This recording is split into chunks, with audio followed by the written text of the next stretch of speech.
Have you ever walked past a door that was permanently sealed shut and wondered what horror lies behind it? At Ohio University, there's a room with a cold stone barrier where a doorway once stood, room 428 in Wilson Hall. This isn't just another campus legend. It's the only college dorm room in America that university officials have officially sealed forever due to what witnesses described as unbearable paranormal activity. What could drive an entire institution to such extreme measures? I spent 6 months investigating, uncovering evidence that might explain why they're so determined to keep everyone out. What if I told you that room 428 isn't just haunted by accident, but was actually designed to be a focal point of supernatural energy? I'm talking about something deliberate, hidden in plain sight for over a century. When I first learned about Wilson Hall's position on Ohio University's campus, I couldn't believe it wasn't common knowledge. This dormitory occupies a precise point that, when connected with 4 other major campus buildings, forms a massive pentagram, the ancient symbol associated with magic and otherworldly forces, mapped across university architecture. This wasn't some coincidence discovered recently. University maps dating back to the 1800s show something disturbing. Wilson Hall was deliberately positioned on this exact spot. Historical records confirm this land was once an ancient burial ground. The university literally built a dorm on top of the dead. Strangely enough, nobody seemed to notice this pentagram formation until the 1980s.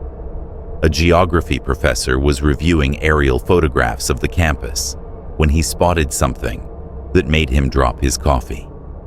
The 5 buildings formed an almost perfect 5-pointed star, with symmetry so precise it couldn't possibly be accidental.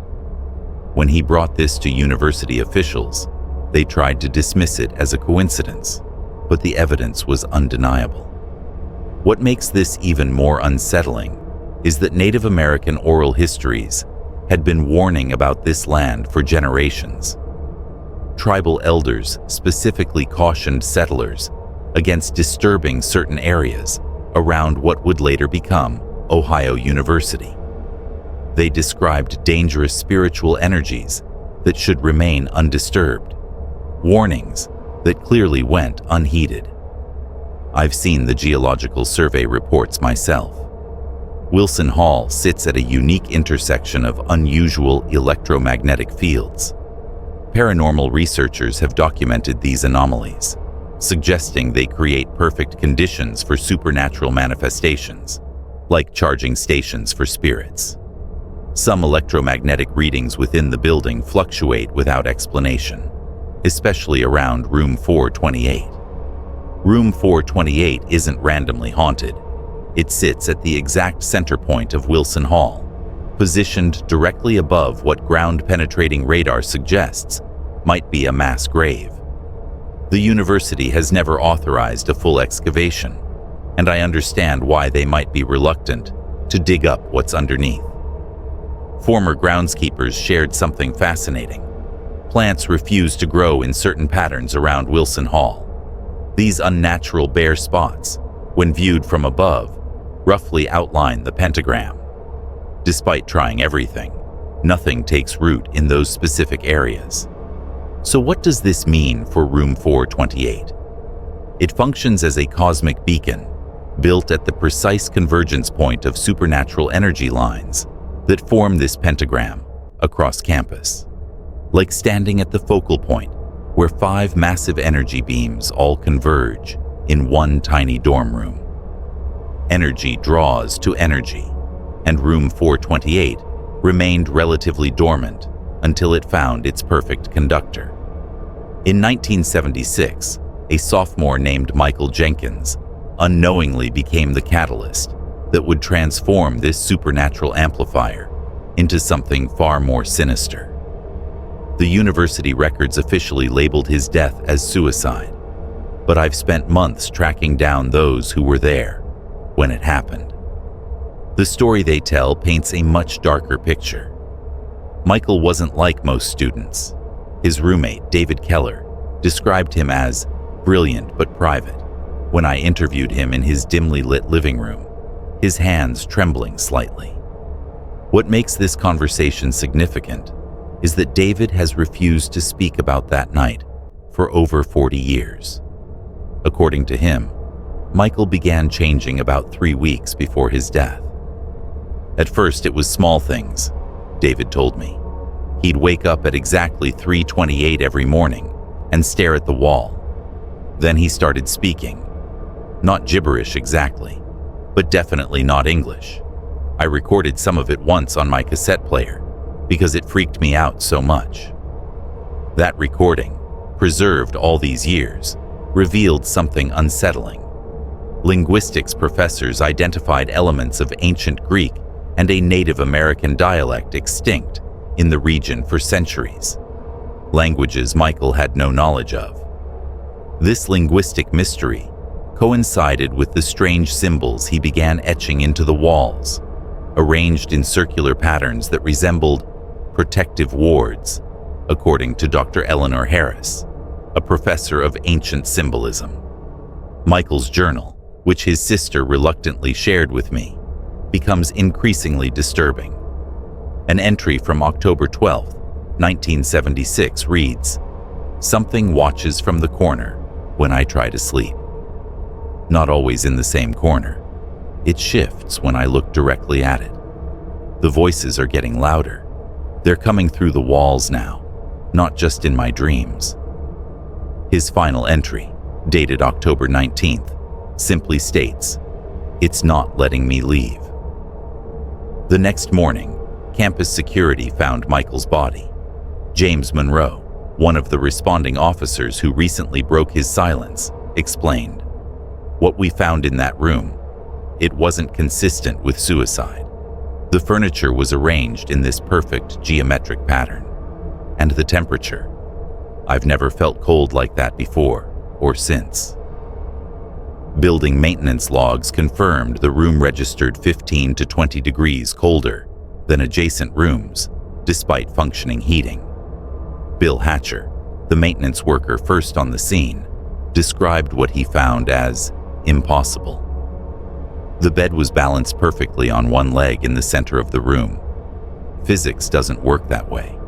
And those marks on the wall, they were deep, like carved with something sharp, but we never found any tool that could have made them.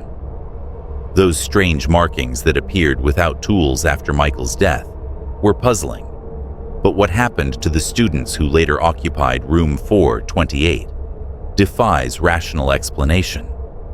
The university couldn't simply leave such a prime dormitory space vacant, especially with growing enrollment in the late 1970s. So they did what any institution would do. They painted over the markings, replaced the furniture, and assigned new students to the room. Sarah Levinson, a journalism major with a skeptical mind, became the first post-tragedy occupant. "I lasted 3 weeks," she told campus newspaper The Post in a 1990 interview. "At first, it was cold spots and the feeling of being watched. Then I started hearing whispering at night, from inside the walls themselves." Her breaking point came when she awoke at 3 a.m. to what sounded like liquid dripping. "When I turned on my lamp, I saw what looked like blood seeping from the wall where those markings used to be. It was streaming down in rivulets." Maintenance records confirmed an unknown red substance was cleaned the following day, officially dismissed as rust, despite no pipes running through that wall. Basketball player Marcus Thompson fared worse, abandoning his room after less than 2 weeks. His RA found him sleeping in study lounges for days. When I told him to return to his room, he looked me dead in the eyes and said he'd rather be expelled.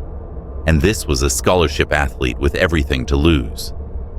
His roommate later revealed Marcus had seen faces pushing through the wall, the plaster stretching like skin over forms trying to emerge.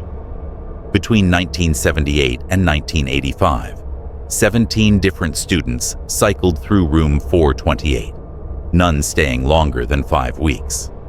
Security logs documented 32 emergency calls, reporting phenomena ranging from temperature anomalies to electrical malfunctions.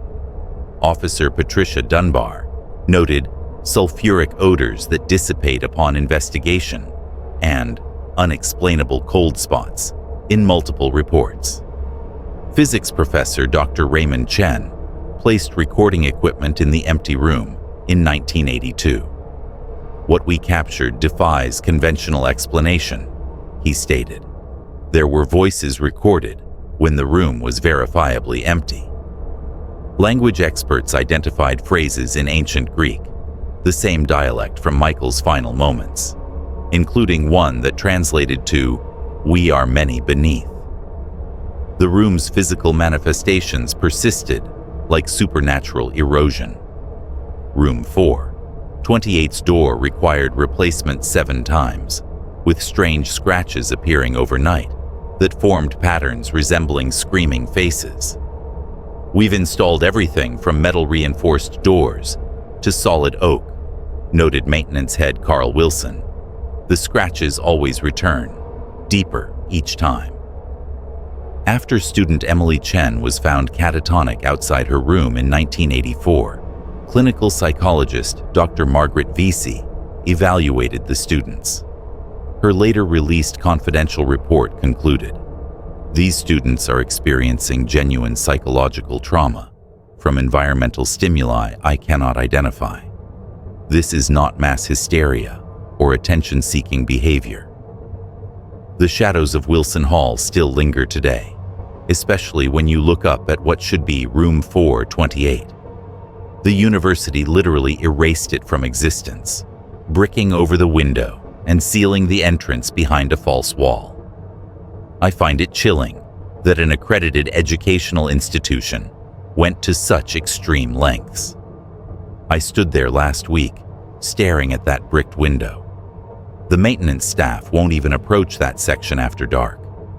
What threat was so undeniable that administrators chose to permanently seal it away? While most hauntings get dismissed with logical explanations, Room 428 represents the rare instance where those in authority essentially admitted that some things cannot be explained away. That blank wall speaks volumes more than any official statement. What would you do if faced with something your education couldn't explain?